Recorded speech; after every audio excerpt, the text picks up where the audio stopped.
Hello and welcome to this episode of Nerd Bytes. Today we'll be talking about nested aggregation in NRQL here in Relic.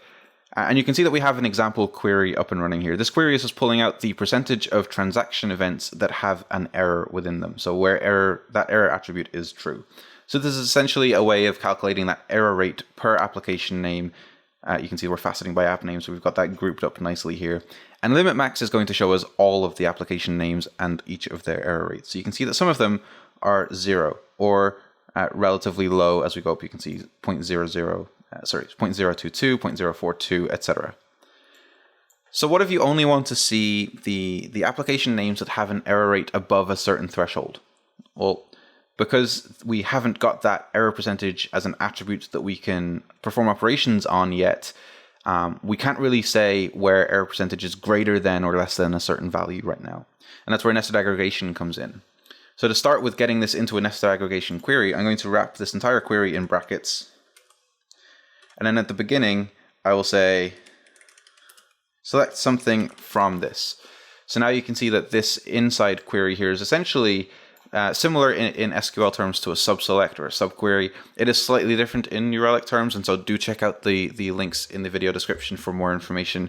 It's not going to work exactly the same as a subselect or a subquery, but hopefully this gets the idea across.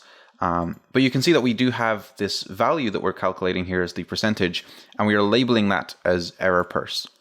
So in the outside query here, I can say, give me the latest value for that, because I always want to have the latest error percentage, error rates. And then on the outside, I can say, I also want this faceted by application name, so I want to see it on a per app basis. And I want to see the most amount of applications as possible. And so the results here are exactly the same as before.